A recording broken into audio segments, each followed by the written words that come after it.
का प्रकरण भैया ने जब मैं आया, अहम भक्त पराधीन यह स्वतंत्र इव द्विज वाला प्रकरण चल रहा था। भगवान जब ये कहते हैं मैं तो भक्त के सदा पराधीन रहता हूं, भगवान ने ये बात कही।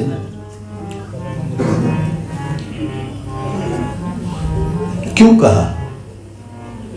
दुर्वासा मुनि क्यों हारे?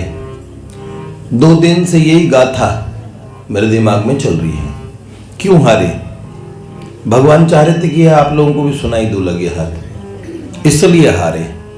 कारण क्या था? राजा अम्बरीश से क्यों हारे?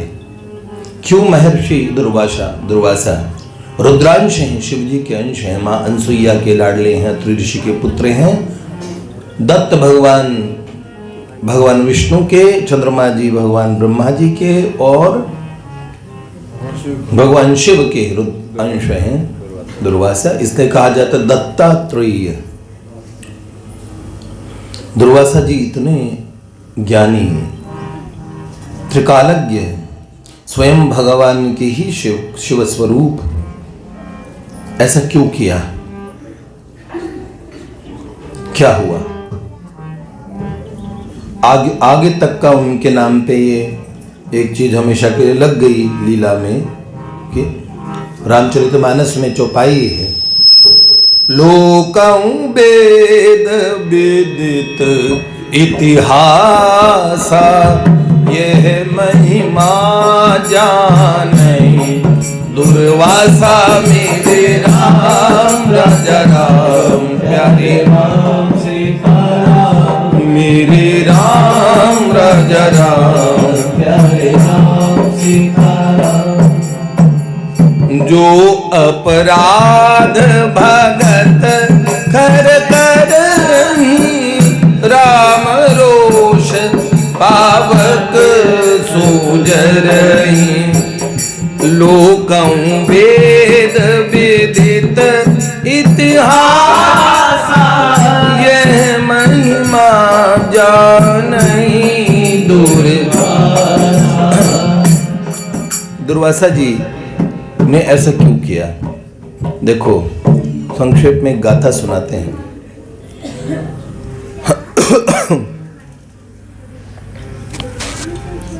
ये मेरे सामने अंतर जगत ने ये पन्ने खोले होंगे हैं, हंसी में कह रहा हूं, गंभीरता से कह रहा हूं।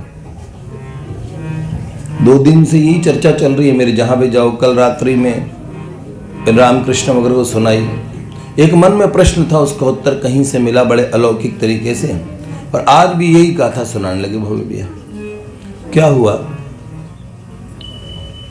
पति पत्नी के बीच में कहीं कटता हो, ऐसा कोई बात देख के, कोई प्रकरण देख के मन थोड़ा सा विचलित था, और उसी समय लोग फैसला करवाते हैं, पूछते हैं, तो जो शास्त्र सम्मत बात हो वो हमें कहनी चाहिए। अब मैंने देखा, अकस्मात ब्रह्म वैवर्त पुराण पड़ गया हाथ में, उसमें मैं पढ़ने लगा धेनुकासुर का पूर्व जन्म, जो गधा था ब्रज का, जिसका उद्धार कृष्ण बलराम ने जब किया तालवन में, तो ये धेनुकासुर पूर्व जन्म में क्या था, बस यही प्रकरण पढ़ने लगा। और उसी चैप्टर में आगे बहुत गाथाएं आ गई, जिसमें एक गाथा ये थी, ये राजा बलि का बेटा था ये गधा। पिछले जन्म में राजा बलि का बेटा साहसिक था। तिलोत्तमा नाम की अप्सरा जाती थी गगन में चंद्रदेव से मिलने। साहसिक बड़ा हैंडसम था। उसने कहा हमसे ही मैत्री कर लीजिए। दोनों में ये राक्षसी तरीका है, जो पसंद है वो अपना है। मेरे को लगता है यही संकेत है, लगता है यही अपनी चीज है। ये भी नहीं देखा जाता, धर्म ये नहीं देखता कौन सा कुल है, कौन सा वंश है, कौन सा गोत्र है। कहीं किसी हत्यारे की बेटी हो, बाद में तुम्हारे 35 टुकड़े कर दे। कहीं हत्यारे का बेटा हो, बाद में आपके 352 टुकड़े कर दे। कैसा समझ रहे हो? कुछ भी नहीं देखे, खाली देखे हाँ अपने को पसंद आ गया। ये जो दृष्टिकोण है ये, तो ये राक्षसी तरीका है। साहसिक था, नाम ही साहसिक था। उसने कहा चलो, और वो भी तैयार हो गई। और ये बाहरी सौंदर्य के ऊपर आकर्षित होने वाले जीवन में बहुत पछताते हैं, क्योंकि धर्म को ताक पे रख के जीवन का कोई भी संबंध करोगे जिसमें आपके पितर, आपके वंश की परंपरा, आपके माता पिता का गौरव, आपके आगामी भविष्य आध्यात्मिक जीवन, इसका ध्यान न रखा जाए, वो संबंध एक पशु मतलब पश्यंती, जो देखने प्रधान जीवन जिसका, वो पशु होता है। पश्यति मतलब देखना होता है, जो खाली देखा वो अपना। अब तुम समोसा देख के सीधे लपक नहीं पड़ते, पहले अपनी जेब देखते हो। पर सांड है तो सीधे समोसे में मुंह देगा, फिर कितने डंडे खा लेगा। उसको ये नहीं देखता पॉकेट किसके, लाला जी के समोसे बड़ी मेहनत से बना, उसने कहा अपना समोसा मतलब अपना, फिर उसके बाद पिटते कि नहीं पिटते। तो ये जो पशु फिलॉसफी है ये ठीक नहीं है बेटे। साहसिक ने देखा ये अपनी, उसने कहा तू मेरा मैं तेरी, दोनों जने राजी, घूमने लगे इधर उधर, सैर सपाटा करने लगे। हिमालय ऋषियों की धरती है, पर जिनकी खोपड़ी खराब हो हिमालय को भी खराब करते, जाते नहीं। चलो वहां चलो, कुल्लू, ए लुल्लू, कुल्लू जा रहे हैं, मनाली में मनाली, अरे ये क्या कुल्लू मनाली, ये हिमालय की कंदराएं हैं, ये ऋषियों महर्षियों का स्थान था गिरि गौरव में। फिर कहते हो बाबा तीसरी आंख खोल देते इतने लोगों के, भगवान ऐसा क्यों करते हैं? अरे तुम ऐसा क्यों करते हो? जहां जो नहीं करना चाहिए वो करते हो, फिर उसका परिणाम होता है, भोगते हो, फिर तंग होते हो। ये बड़ी गलत बात है, ये अच्छा नहीं है। हिमालय की कंदरा में घुस गए दोनों और कंदरा बंद कर ली। और भैया क्या हुआ, उन्होंने सोचा ये बड़ी कंफर्टेबल है। उन्हें नहीं पता जहां पे वो सोचते हैं कि उनका प्रेम जीवन सफल हो रहा है, वहीं पे ध्यानस्थ कौन बैठे हैं। इधर ये व्यस्त हैं और उधर ध्यानस्थ दुर्वासा मुनि जिस गुफा में बैठे उनके पास ही दोनों हैं। इनको कामातुराणाम न भयम न लज्जाम, जो विषयों के आसक्त होते हैं वो इतने निर्लज्ज होते हैं कि जिन्हें कुछ नहीं समझ आता, उसका परिणाम भोगते हैं। और उनकी इस अनुचित चेष्टा से कुछ विक्षेप ऋषि को हुआ। उन्हें लगा भाई क्या हुआ, और जैसे ही ऋषि ने आंखें खोली, वो दुर्वासा थे।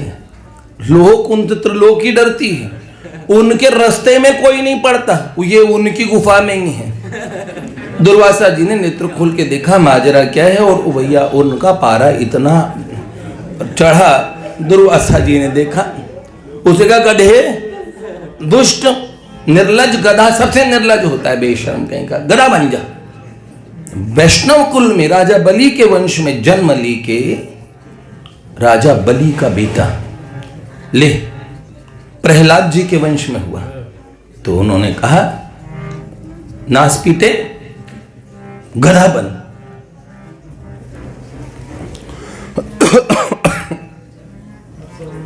उसे कहा तू कहां अप्सरा स्वर्ग लोक में देवलोक में रहने लायक नहीं है, दानव के घर में जन्म ले। अब दोनों ही रोने लगे। लगा हे राम, लम्हों ने खता की, सदियों ने सजा पाई। महर्षि आप तो ऋषि हैं, क्षमा की मूर्ति हैं। महात्मा गुस्सा करते हैं, कल्याण के लिए गुस्सा करते हैं, उनका क्रोध भी कल्याण करता है। फिर उन्होंने कहा बेटे ये गलत बात थी तुम लोगों की, अब तुम देखो भैया शाप दे दिया, लेकिन ज़्यादा ये करता हूँ, ऐसा करो तुम बाणासुर के घर में जन्म लेना, उषा बनना और श्री कृष्ण के पोते की बहू बन जाना। श्री कृष्ण तो मिल जाएंगे, भगवान तो मिल जाएंगे। और कहा भैया तू ब्रज में गधा बन जाइयो तालवन का, वहां पे श्री कृष्ण बलराम तेरा उद्धार कर देंगे। जय जय श्री। वो रामचरितमानस की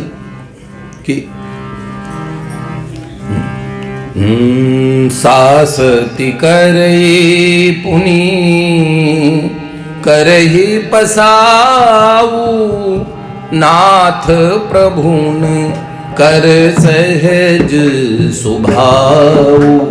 महात्माओं का स्वभाव क्या होता है? पहले शासन करते हैं, फिर पिघल जाते हैं। नहीं बेटे, ऐसा नहीं करना चाहिए। प्रसाद देते हैं, आशीर्वाद देते हैं, पहले डांटते हैं। ये उनका स्वभाव होता है।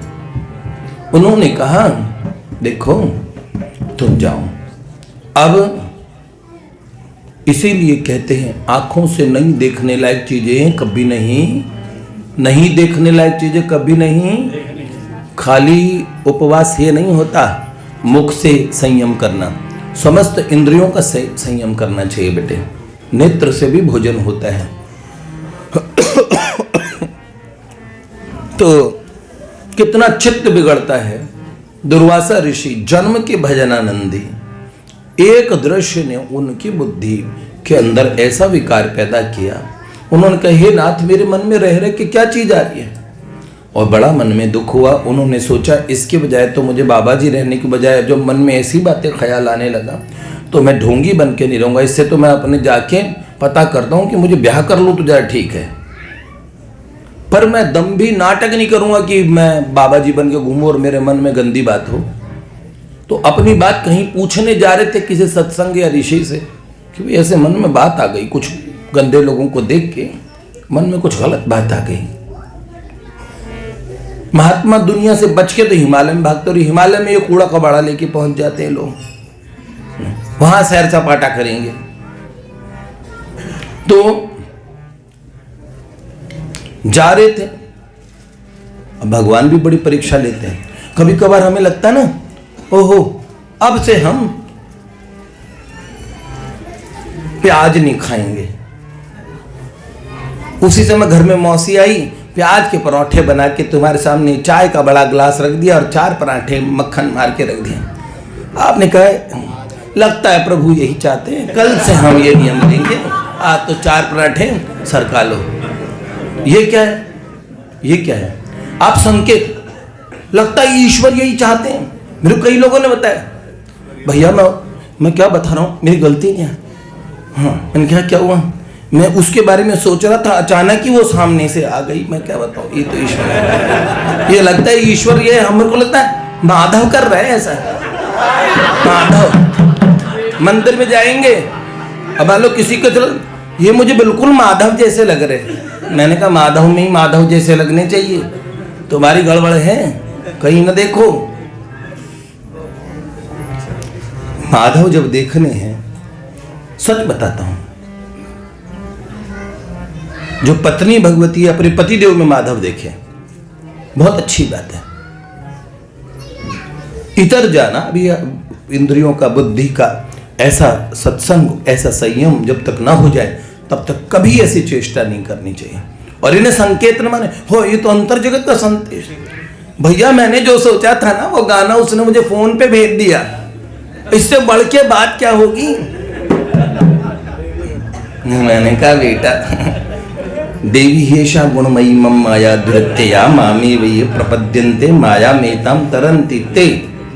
समझते नहीं है बात को। और फिर क्या हुआ?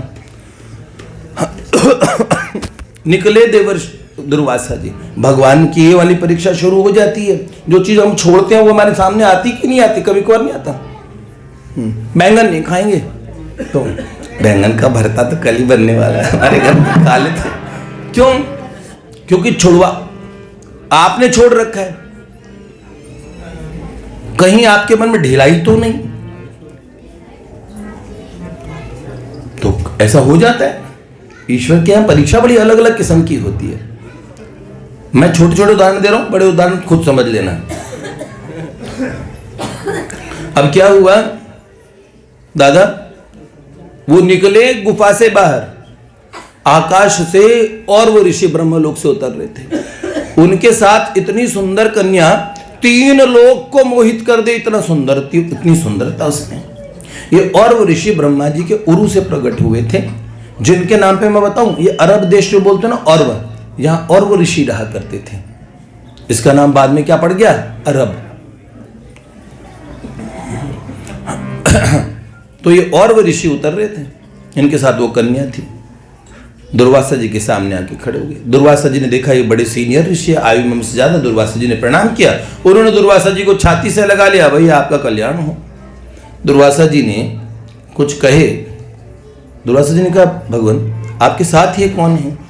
तो उन्होंने बोला, ये मेरी कन्या है, अयोनिजा है, मतलब प्रकट हुई है मां के पेट से नहीं, वरदान से, शून्य से प्रकट हुई है, समस्त सौंदर्य लेके। और शुरू से ही एक बात कहती है, ब्याह उससे करूंगी जो सबसे हटके हो, मतलब डिफरेंट। तो बोले देवी जी तुम बता दो सबसे हटके कौन? तो बोले दुर्वासा जी त्रिभुवन में सबसे हटके। अगर हल्का सा आपने यूं करके देख लिया तब तक तो वो आपको गधा गधी मेंढक मेंढकी बना देंगे। उनके मतलब मुंह में यहाँ पे शाप रखा रहता है, वो बड़ा क्रोध आता है। भगवान शिव के क्रोध से प्रकट हुए। तो कहती शादी करूंगी तो दुर्वासा जी से। अरे बाप रे। दुर्वासा जी को ओहो यही अंतर जगत का संदेश है। मैं सोच रहा था क्या करना चाहिए कि नहीं करना चाहिए। अब पूछने की क्या जरूरत है गुरुजी से, ऐसे ही होता है ना, भैया से क्या पूछें। ये तो अंतर जगत नहीं, माधव ने सीधा मामला सेट किया हमारा। ऐसा होता है, लोगों में बुद्धि आती है, फिर भैया काम बिगाड़ देते हैं। ऐसा नहीं। तो अभी अंतर जगत चाहता है कि मैं ब्याह कर लूं। इसका नाम क्या है? इसका नाम है कंदली। हाय हाय कितना नाम है, कितना सुंदर, कंदली। कंदली नाम कितना अच्छा लग रहा है। उन्होंने कहा बढ़िया। और अब संकेत माना। अब और वो ऋषि ने कहा ब्याह तो करवा देंगे, पर एक बात आपको बड़ी खास बताएंगे इस कन्या के बारे में। झेल सकोगे कि नहीं झेल सकोगे, वो बात क्या थी हम कल के उसमें आपको बताएंगे। लाडली लाल की जय।